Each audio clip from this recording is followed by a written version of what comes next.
일단 사실 지금까지 이야기 들은 것만 딱 들어도 아 이게 최선이 아니구나 싶을 거예요. 그래프는 무조건 벌어지는 것처럼 보여요. 같이 가고 있는 거거든요 사실은. 근데 중요한 건 그 벌어짐에 따라 나중에 5년 10년 지나고 나면 이 사람보다 이 사람이 자산의 격차가 엄청 크게 차이가 납니다. 그래서 이 아파트가 아니라 다른 아파트를 추가적으로 저는 필수적으로 검토를 해야 된다고 생각을 해요. 이 아파트가 무조건 안 되는 건 아닌데 더 나은 선택지는 무조건 많은 것 같다. 랭구님. 네.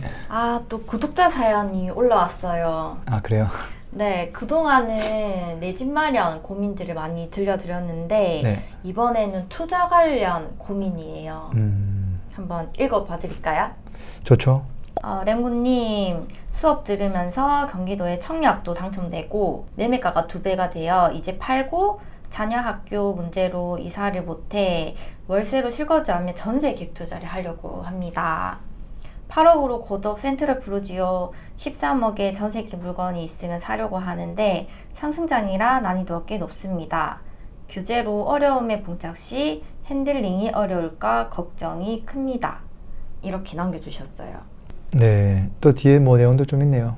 월세로 또 가야 되니까 저축 금액도 적어지고. 근데 그렇지만 서울로 이제 입성을 하고 싶고, 왜냐면 서울은 대기 수요도 많고, 제 이분이 다 적어오셨네요. 네. 아파트 공급량과 전세 공급 줄어들고 있고, 물가 가치는 자꾸 오르니까 돈은 자꾸 돈의 가치가 하락하고, 한강 주변 집값은 장기적으로 상승할 거라 생각합니다. 뭐 한강이 아니더라도 뭐 마찬가지긴 하겠지만 어쨌든 지금 공부해서 2년 후 다시 졸업 시기에 맞춰 움직여도 될까요? 이렇게 적어주셨네요. 네. 그래서 오늘 이분의 고민을 어떻게 해드리면 될까요? 조각을 조금 이렇게 여러 가지 적어주셨는데 조각을 내보는 게 좀 필요한 것 같긴 해요. 네. 왜냐면 마지막에는 지금 산다는 건가 하다가 2년 후 이렇게 적혀 있거든요. 그래서 매입 시기에 대한 고민 여기 하나 있는 것 같고요. 지금이냐 아니면 자녀 졸업하는 시기에 맞춘 2년 뒤냐. 그리고 또 아파트 하나 샘플로 적어주시긴 했는데 아마도 이거 하나만 검토하고 있지는 않을 것 같아요. 실거주가 아니라 그냥 투자를 일단 미리 사두는 거니까 돈에 맞춘 것 같아 기분이 들긴 하는데 돈에 맞추더라도 선택지는 다양하니까 아파트 선택이 과연 이게 괜찮을까? 혹시 또 다른 대안은 없을까? 뭐 이런 이야기도 좀 해보면 좋을 것 같고요. 보면은 상승장이라 난이도가 꽤 높습니다 적었거든요. 네. 이게 되게 무슨 말이지? 네, 살면 살 수 있는 건데 아마도 이제 올랐다 보니까 이 오른 금액에 사도 괜찮을까? 좀 무리하는 거 아닐까? 뭐 이런 이야기도 있을 것 같고 그리고 또 뭔가 규제가 있다 보니까 전세 끼고 샀을 때 뭐 혹여나 전세가 안 맞춰지거나 뭐 이런 부분에 대한 또 염려가 같이 녹아 있는 거 아닌가 이런 생각도 들고요. 그리고 또 마지막에는 이제 월세로 거주한다고 했는데 저축액이 많이 떨어진다고 했거든요. 과연 이제 그 정도 월세 내면서 그냥 이렇게 거주를 해도 괜찮을까? 저축액도 너무 적어지고 혹여나 또 아파트 가격이 안 올라가거나 또 다른 이슈가 생기면 괜찮을까? 그런 것들을 또 걱정하는 것 같아요. 그래서 그걸 좀 쪼개가지고 이야기를 해보면 좋지 않을까 싶은데요. 근데 이런 비슷한 고민 하시는 분들 많을 것 같아요. 장난 아닐 것 같아요. 네. 지금 아파트 샘플 하나가 나온 건데 이 아파트가 좋냐 안 좋냐가 아니라 나는 지금 이런 걸 하고 싶은데 이런 상황인데 괜찮을까를 들여다보면 고민하고 있는 게 한 가지 요소는 아니에요. 그러니까 아파트 요게 괜찮냐를 떠나서 네. 고려해야 될 거 엄청 많거든요. 저도 이제 맨날 사람들 만나보면 비슷한 이야기를 많이 하는데 궁극적으로는 이 아파트 이전에 이분들이 고민하는 게 많아요. 그러니까 예를 들어서 살까 말까? 여기서부터 출발을 하고요. 그러니까 사고 싶다고 아파트를 얘기했지만 정말 괜찮을 갖고 오는 경우 있어요. 그럼 제가 이거 고민할 게 뭐가 있어요? 하면 다시 1단계로 넘어가요. 어떤 단계예요? 지금 부동산 사는 게 맞을까라고 다시 되묻기 시작한다는 거죠. 원래는 이제 집을 살까 말까 해서 결정이 나면 이제 어디 지역을 볼까, 또 지역 추려지면 어느 아파트 볼까 하다가 이제 이 아파트가 진짜 괜찮나? 이렇게 물어보잖아요. 네. 근데 괜찮다 얘기한 순간 다시 1단계로 간다니까요. 고민이 끝이 없네요. 그러니까 그 1단계가 확정적이지 않다는 거예요. 그리고 이제 또 아까 이게 지금이 괜찮을까? 2년 뒤가 괜찮을까? 그러니까 좀 더 기다리면 좋은 매물, 좋은 가격이 나오지 않을까라고 자꾸 생각하는 거죠. 그리고 이제 또 어떤 게 있냐면 지금이 좋다고 결정이 나도 이 돈을 다 쓰는 게 맞을까? 여기서 또 망설여요. 아까 이분은 지금 뭐 8억을 가지고 뭐 하나 사둔다고 했는데 8억은 너무 무리한 거 아닌가? 또는 돈을 더 보태서 좀 더 모아가지고 한 방에 더 좋은 거 사야 되지 않나? 이런 식으로 금액을 가지고도 계속 왔다 갔다 합니다. 그러면 이제 마지막에 아파트가 바뀌잖아요. 네. 그러니까 그 전 단계에 대한 고민을 빨리 결정을 해야 되는데 그거를 이제 같이 안고 오는 경우가 많죠. 아, 근데 고덕이면 네. 사실 지금 꽤 많이 오른 상태인데 네. 지금 사도 될까요? 야, 그러니까 그게 진짜 어려운 거죠. 네. 그거를 우리가 무슨 신이 아니니까 지금입니다 이렇게 할 수는 없고, 사실 그래프만 보면 2년 전에 샀어야지. 정말 좋은 시기는 지금 이제 시간이 지나놓고 이게 보니까 얘기할 수 있는 건데, 지금 현재 한 3년 동안 바닥은 분명히 2년 전이었거든요. 네. 그 이제 지각비를 인정할 수밖에 없겠죠. 아, 그러면 2년 전에 산 사람만 이제 집을 사야 되고 그 다음부터는 절대 10년 동안 집을 사면 안 되냐라고 보면 그건 아닐 거거든요. 근데 제가 생각은 그래요. 이분이 아까 뭐 2년 뒤 이런 이야기 했단 말이에요. 네. 저는 어떤 생각을 가지고 있냐면 2년이라는 시간은 진짜 애매합니다. 어, 그리고 왜 이분이 2년이라고 얘기를 할까? 이분뿐만 아니라 많은 분들이 2년을 이야기해요. 그러니까 3개월 뒤는 사실 별 차이가 없을 것 같고, 맞아요. 한 2년 지나야 뭔가 드라마틱한 변화가 있을 것 같고, 그래서 제가 왜 5년, 7년이 아니라 2년은 기다릴만 하거든요. 5년, 7년은 너무 멀고. 근데 잘 생각해보면 가격이라고 하는 게 이게 우리 주식이 아니잖아요. 지금 쭉 올라가고 있는 상황이잖아요. 네. 뭐 언젠가는 고점을 찍을 텐데 고점까지 찍는데 1, 2년 걸립니다. 찍는다 하더라도 더 갈 수도 있는 거고, 좀 짧을 수도 있지만 어쨌든 한 그 정도는 가야 고점을 찍거든요. 사람들이 와 미쳤다는 순간에 와야 되니까. 그럼 내려갈 거 아니에요. 내려갈 때 최소 또 2년은 내립니다. 그러면 그 2년 내리고 또 바닥을 다지면서 올라갈 때 바로 올라가는 게 아니라 바닥을 다지면서 올라갈 거 아니에요. 그게 또 1, 2년 걸릴 수도 있거든요. 그럼 그게 사실은 5년에서 7년이거든요. 바닥에서 내가 살려면. 그러니까 2년이라는 시간은 진짜 애매한 거예요. 자칫 잘못하면 그냥 최고점이 될 가능성이 높거든요. 그래서 살람 빨리 사고, 안 그러면 진짜 바닥을 잡을 거면 5년, 7년 넘게 기다릴 생각을 하고 시기를 선택해 가야 되지 않을까 하는 게 제 기본적인 생각이긴 합니다. 근데 이분이 딱 네. 집어서 고덕 센트럴 프루지오로 말씀해 주셨잖아요. 네. 그래서 고덕 센트럴 프루지오가 투자적으로 괜찮은지도 궁금해요. 요거는 이제 설명할 게 많죠. 아, 진짜요? 왜냐면 이건 입지를 알아야지 선택할 수 있으니까. 그리고 고덕 센트럴 프루지오는 주상복합이에요. 일반적인 아파트가 아니거든요. 그래서 다른 것들보다 저렴해요. 아, 그러니까 이게 괜찮아 보이거든요. 아. 왜냐면 꽤 저렴해요. 일반 아파트보다. 근데 완전 역세권의 위치는 나쁘지 않거든요. 근데 누가 봐도 괜찮은 것 같은데 생각할 수 있죠. 전반적인 검토가 조금 필요한데 한번 살짝 볼까요? 제가 요 생활권 지도를 요즘에 만들어가고 좀 있거든요. 왜냐면 제가 다 기억하기 어려우니까 만들어가고 있는데 PD님도 지금 이제 볼 거예요. 이게 이제 고덕동의 생활권이거든요. 그러니까 강동구 전체적으로 생활권이 여러 군데가 있는데 고덕이 그래도 올파포 다음으로 비싼 생활권이에요.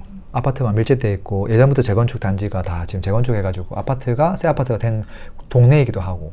근데 여기에서 어떤 걸 알아야 되냐면 그 요 생활권 안에서 아파트 간 퍼센테이지를 정확하게 알아야 되거든요.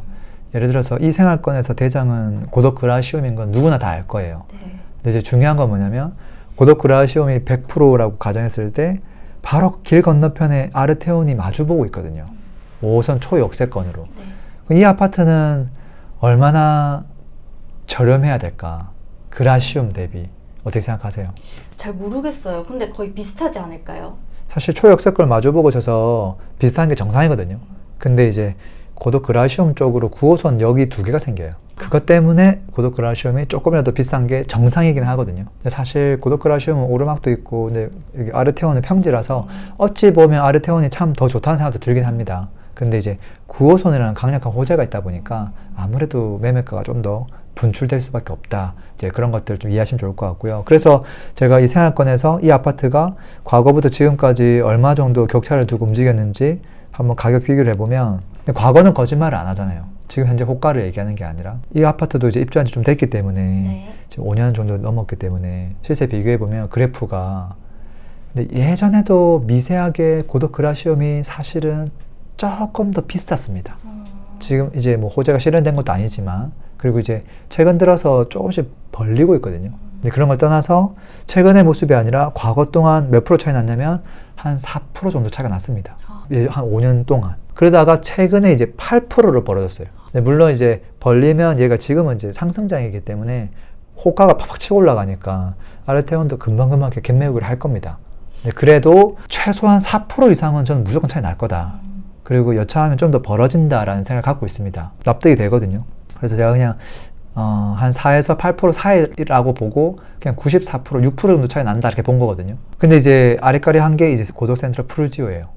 요걸 잠깐 빼고 아파트끼리만 비교하면 자 아르테온 입지에서 그 고덕 센트럴 아이파크랑 차이가 있거든요. 무조건 5호선에서 멀어집니다. 그리고 세대수가 아르테온보다 더 작아요. 그러니까 모든 면에서 불리하거든요. 네.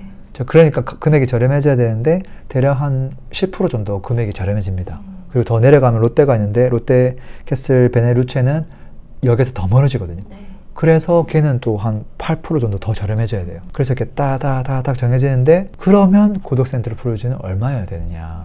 얘는 역세권인데 그럼 롯데보다 훨씬 비싸야 되지 않을까. 고덕 센트럴 아이파크보다도 비싸야 되지 않을까. 세대수만 좀 작을 뿐이잖아 이렇게 얘기할 수 있거든요. 네. 근데 실제 과거부터 지금까지 시세 변화를 체크해 보면 몇 프로 정도 될까요? 고덕 그 그라시움이 100%라면 네. 센트럴 푸르지오가 가격이 얼만큼 저렴했을까요? 아르테온 아까 4에서 8%였으니까 네. 6% 잡아준 거고 진짜 점수를 많이 준 거거든요. 근데 실제 가격은 거의 30% 가까이 차이 나요. 진짜 차이 많이 나네요. 네, 왜 정확하게는 뭐 그래요? 한 27% 정도 이 정도 보긴 하는데 실제 가격 비교 그래프 한번 보여줄게요. 네. 팩트 체크를 해야 되니까. 아 근데 그러면 사람들이 저평가됐다고 착각할 수도 있겠네요, 저처럼. 그렇죠. 근데 실제 과거부터 지금까지 5년 동안 23% 정도 저렴했고요. 최근 들어서 고덕 그라시움이 시세를 벌리고 있거든요. 네. 그래서 28%까지 벌어졌어요. 아직 30%까지 아니지만 점점점 그렇게 되고 있다는 거거든요. 그래서 아무리 못해도 25%, 좀 더 공격적으로는 한 28%, 뭐 30%까지도 저렴해야 된다고 봐야 되거든요. 자, 그랬을 때 지금 과연 매물이 몇 프로냐를 보면 되는 거예요. 금액적으로 보면 지금 고덕 센트럴 푸르지오가 25% 이상 30% 차이 나야 되는데 그거보다 조금 더 적게 차이 나요. 매물상으로는. 그러니까 고덕 푸르지오가 그렇게 지금 저렴하게 나와 있는 상황은 아니다. 어쨌든 그것보다 우리가 입지를 정확하게 이해를 해야 되거든요. 네. 그래야 가격이 적당한지를 이해할 수 있으니까. 지금 제가 방금 설명한 건 뭐냐면 그냥 기본적인 입지 플러스 가격 격차에 대한 이야기를 한 거예요. 그리고 왜 이 정도까지 가격 차이가 나야 되냐. 세대수가 일단 너무 작아요. 다른 곳들 대비. 그리고 여기는 보면 준주거 필지라서 용적률이 499%입니다. 그러니까 약간 오피스텔 느낌 납니다. 실제 밑에 오피스텔도 있고. 그래서 단점이 뭐냐면 얘는 재건축될 가능성은 거의 없습니다. 그 다음에 주상복합이다 보니까 어떤 차이가 있냐면 아파트가 베란다 확장된 케이스가 있고 안 된 케이스가 있잖아요. 요즘은 전부 다 확장된 걸 선택하잖아요. 네. 그 평수 차이가 굉장히 크거든요. 근데 주상복합은 베란다 확장의 개념이 없어요. 그렇기 때문에 실제 내가 가용할 수 있는, 쓸 수 있는 전용 면적 자체가 좁아요. 그래서 마치 40평을 가야 33평을 보는 듯한 느낌이 나거든요.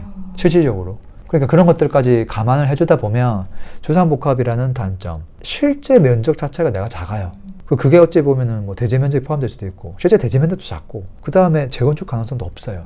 이걸 빼다 보면 10%, 10%, 10% 빼다 보면 그게 한 30%까지 빠질 수 있다는 거예요. 그 단점으로 인해서.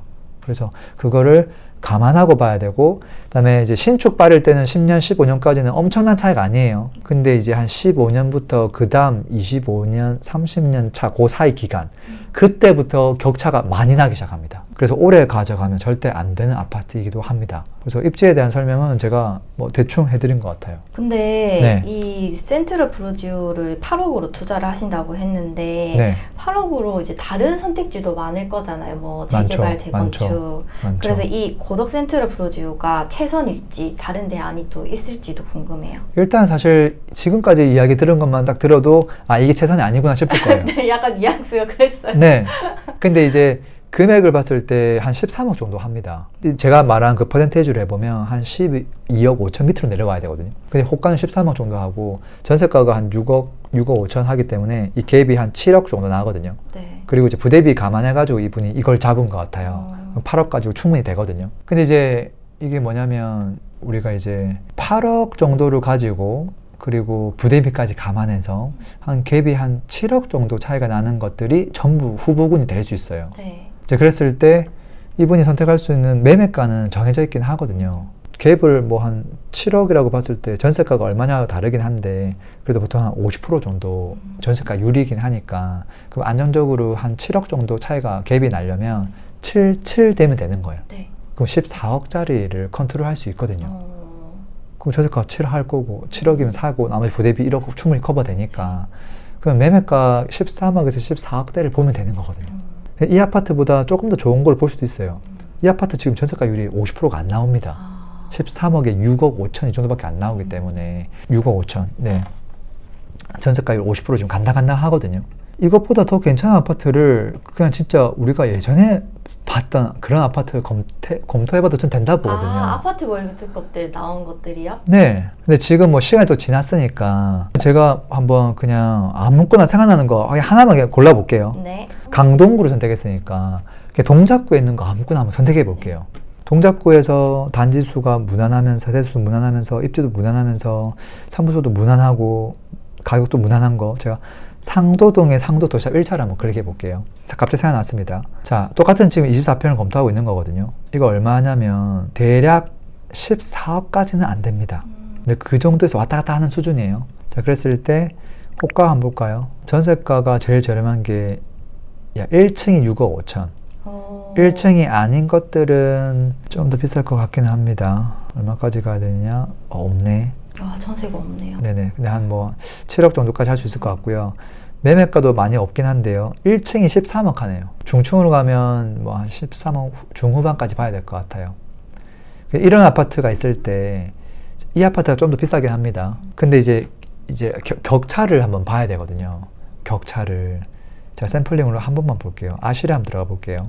지금 이분은 더 많은 곳을 검토하셔야 돼요. 지금 제가 생각나는 거 아무거나 지금 클릭을 해본 건데 네. 자, 그래프를 보면 지금 어떻게 나오냐면 이렇게 나오거든요. 지금 PD님 같이 한번 보시면 상도도샵이 옛날부터 지금까지 계속 프로지오보다 비쌌습니다. 그리고 최근 들어서 시세를 조금씩 벌려나가고 있긴 합니다. 근데 원래 좀 비쌌기 때문에 그래프 모양이 벌어진다고 해서 엄청나게 벌어지는 게 아니라 사실은 상승률은 같아요, 거의. 근데 아무리 같아도 이게 단 몇 억이라도 비싸면 벌어질 수밖에 없어요. 생각해보면 하나가 5억이었고 10억이었어요. 그럼 지금은 5억밖에 차이 안 나는 것 같지만 똑같이 2배로 오르면 어떻게 될까요? 2배가 오르면 똑같은 상승률로 올랐지만 5억이 10억으로 벌어집니다. 네. 그래서 그래프는 무조건 벌어지는 것처럼 보여요. 같이 가고 있는 거거든요, 사실은. 근데 중요한 건 그 벌어짐에 따라 나중에 5년, 10년 지나고 나면 이 사람보다 이 사람이 자산의 격차가 엄청 크게 차이가 납니다. 그래서 그런 걸 감안해서 봐야 되고, 또 지금 아까 이 아파트 대비 지금 상도도샵이 입지도 괜찮고 가격도 비싸고 가격도 더 많이 올라가고 있고 앞으로도 그렇게 될 가능성이 매우 높거든요. 그래서 얘가 조금 더 올랐다고 해서 얘를 배제하는 게 아니라 이런 아파트를 같이 데리고 와야 돼요. 그렇게 해서 뭐 강동구에서 다른 아파트 좀 더 갖고 오고 지금처럼 동작구에서도 더 좀 괜찮은 거 갖고 오고, 그 말고도 사실 연식만 낮추면 송동구도 갖고 올 수 있고 많이 갖고 올 수 있거든요. 네. 그래서 지금 갖고 올 수 있는 후보군은 사실상 제가 봤을 때 각 구에서 한 3개씩 더 갖고 올 수 있습니다. 그래서 이 아파트가 아니라 다른 아파트를 추가적으로 저는 필수적으로 검토를 해야 된다고 생각을 해요. 네, 이 아파트가 무조건 안 되는 건 아닌데 더 나은 선택지는 무조건 많은 것 같다. 기축만 봐도. 사실 또 재건축, 재개발까지 가면 선택지는 훨씬 더 많아집니다. 분양권도 선택할 수 있고. 그러면 시간을 벌 수 있거든요. 이분 입장에서는 분양권을 피 주고 사면 어떻게 될까요? 이런 거예요. 23년 초에 그 광명의 아파트가 25평 제일 대장급지 철산동의 헤리티지 자이, 이게 이제 분양권 전매 제한에 걸려 있다가 23년 초에 전매가 딱 풀렸습니다. 제가 전화를 딱 해봤죠. 안녕하세요. 여기 지금 프리미엄 얼마인가요? 분양권 있나요? 전매가 풀렸으니까. 네, 있습니다. 지금 여기 지금 8억 정도 매매가 합니다. 8억요? 프리미엄 얼마예요? 지금 2억 5천이 붙어 있습니다. 벌써요? 제 속으로는 와, 공짜네 이 생각했거든요. 진짜요? 왜냐면 분양가가 5억 5천이었는데 2억 5천이 프리미엄 붙어 있긴 하지만 사실상 내 돈이 얼마 들어갈까요? 그 5억 5천에 대한 10%, 그럼 5,500만 원, 2억 5천 하면 3억 조금 넘게 주면 되잖아요. 3억 조금 넘게 주면 준 서울권의 대장 입지의 대장 아파트거든요, 여기가. 그걸 내가 시간을 2년을 벌 수 있는 거예요. 근데 이게 지금 얼마나 줄 알아요? 지금 12억 5천 하거든요. 8억이 12억 5천이면 얼마 오른 거예요? 4억 5천 올랐죠. 내 돈은 얼마 들어간 거예요? 3억. 그럼 몇 프로 수익률이에요? 100%가 좀 넘죠. 그래요? 3억 넣어서 한 150%까지 됩니다. 진짜 엄청난 수익률인 거죠. 2년 만에 그걸 어떻게 봅니까? 근데 이 아파트를 사가지고 100% 수익률 가능할까요? 2년 만에? 이거는 어려울 것 같아요. 저는 불가능하다 보거든요. 그냥 우리가 이제 매년 10%씩 정도 올라가는 거 기대하는 수준이긴 한데, 그러니까 이분은 지금 2년 뒤 이런 이야기 하잖아요. 그 시간을 벌려면 지금 2025년에 입주를 한 거거든요. 네. 이 아파트도, 헤리티지가. 그러니까 이런 컨셉을 했었으면 딱 이분이 원하는 걸로 할 수 있는 거예요. 나중에 2년 뒤에 내가 입주할 수도 있고, 그리고 뭐 안 되면은 전세 주고 또 길게 가져가야 되지만, 물론 그때는 잔금을 쳐야 되기 때문에 등기 칠 수 있는 여력이 있어야 됩니다.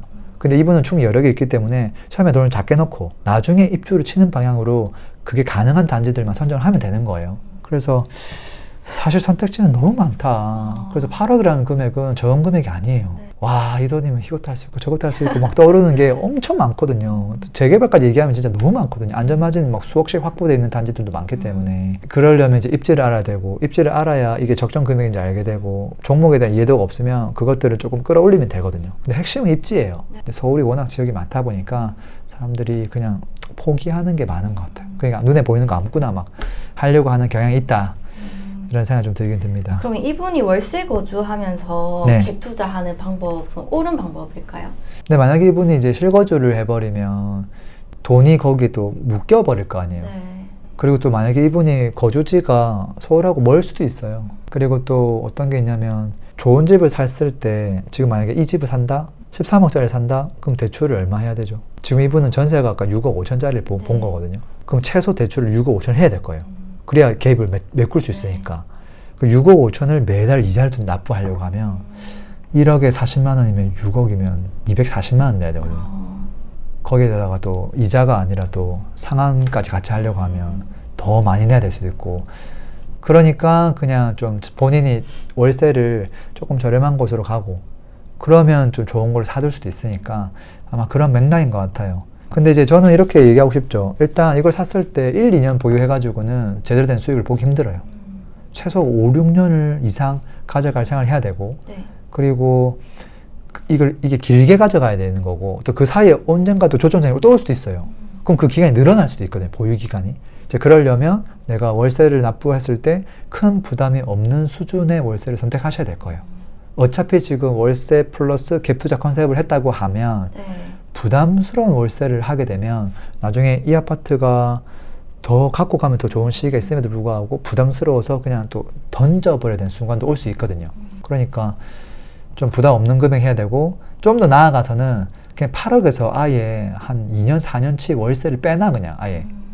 150만 원, 200만 원 있다고 하면 1년이면 2,400이잖아요. 네. 그거를 그냥 4년치를 빼버리면 1억이잖아요.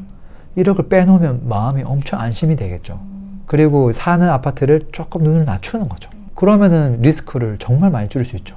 오늘 네. 이제 멜군님께서 말씀해주신 걸 조금 요약해 보면은 네. 내가 감당할 수 있는 구정 안에서 좋은 네. 입지 안에 다양한 아파트를 한번 찾아보는 게 중요하겠네요. 네, 일단은 타이밍을 너무 완벽하게 잡으려고 하면 영원히 못 삽니다. 그리고 이미 완벽한 타이밍을 지나갔다는 걸 인정해야 돼요. 그리고 이제 우리가 한 10년을 보유했을 때, 제가 봤을 때는 그래요. 한 7년 정도는 오르고 3년은 하락할 거예요. 결국은 4년을 먹는 거예요. 근데 4년을 먹어야 되는데 정말 운이 없는 사람이 마지막 고점에 딱 사고 하락장 보유하고 파는 거예요. 최악이잖아요. 네. 그것만 안 하면, 예를 들어서 3년 하락하고 3년, 6년만 보유해도 손해는 안 보고 본전 지치게 할 거예요. 네. 그리고 그 이상을 보유하면 그 딱 4년이라는 그 상승을 그대로 가져가죠. 근데 그걸 완벽하게 맞출 수가 없잖아요. 맞아요. 그러니까 10년만 가져가면 평균적으로 내가 4년을 먹는다. 내가 이렇게 사든 이렇게 사든 이렇게 사든 최고점에 사도 10년만 가져가면 결국 마지막에 4년을 먹거든요. 그래서 타이밍을 무시하고 지금 이 상황에서 내가 어떤 거를 사야 하는 게 최선이냐, 그거를 내가 구분할 수 있는 능력이 있느냐, 여기에 집중을 좀 더 해보면 좋을 것 같아요. 그리고 이 역량을 조금 끌어올려 두면 시간이 지나든 뭐 하락장이 오든 상승이 오든 이 선택지는 변하지가 않아요. 무조건 언제든 간에 이 얘를 먼저 검토해야 돼 라는 게 나와야 되거든요. 그래서 지역이 너무 넓으니까 한 방에 찾으려고 하지 말고, 지금 아까 우리 고덕동 하나 봤잖아요. 네. 아파트 몇 개 있었어요? 6개밖에 없거든요. 6개에서 정확하게 퍼센테이지를 매겼잖아요. 한 번 딱 매기고 나면 절대 안 까먹습니다. 이거를 몇 개의 동, 내가 관심 있는 동들만 몇 개만 한 다음에 딱 추리면 어떻게 될까요? 정확하게 퍼센테이지가 나와요. 아, 얘보다는 얘가 10% 싸네? 아, 얘가 20% 싸네? 그 다음 거네? 그 다음 거네? 뭐 어떤 게 좋을까? 내가 살 수 있는 금액에서 얘가 최선이겠구나. 이렇게 되기 때문에 처음에는 입지력이 없어서 정답을 맞출 수 없을 텐데 하다 보면 그게 보여요. 그리고 나중엔 더 잘 맞추게 되고 좀 부족한 거는 왜 이 정도까지 차이가 납니까는 현장에서 물어보면 돼요. 그럼 보통 답이 나오거든요. 네. 그럼 거기서 입지에 대한 확신을 가지고 선택해 나가는 거죠. 이분도 그렇게 나가시면 좋지 않을까 싶고 그거에 대한 공부를 저는 3개월, 6개월 공부하는 거 정도는 해도 된다고 봅니다. 그 정도는 해도 그 기간 동안 엄청나게 오를 거라 생각하지는 않거든요. 대신에 애매하게 2년을 그냥 아무 생각 없이 기다리는 건 절대 안 된다고 생각해요. 내가 그 공부하는 기간 동안 어쩔 수 없이 시간을 쓰는 건 괜찮지만 그냥 무턱대고 2년 지나면 좋은 시기가 오지 않을까요? 이렇게 하는 거는 저는 조금 아니지 않나 이런 생각을 합니다. 저희 이제 사연 신청할 수 있는 곳이 생겼잖아요. 아, 네네네. 댓글에 뭐 조금 길게 적는 게 힘든 분들도 있으니까 사연을 편하게 적을 수 있게끔 제가 이제 사이트에다가 하나 게시판을 만들어 놨거든요. 댓글로 뭐 남겨주셔도 괜찮은데 본인의 진짜 있는 이야기들을 쭉 풀어가지고 길게 적을 수 있는 공간을 제가 게시판을 마련해 놨습니다. 그래서 댓글에 링크를 남겨놓을 테니까 앞으로는 사연이 있으면 그곳에 남겨주시면 PD님이랑 같이 봐가지고 괜찮은 사연 채택해서 또 이렇게 한번 그분을 위한 영상 만들어 보도록 하겠습니다. 네, 오늘도 감사합니다. 오늘도 들어주셔서 고맙습니다.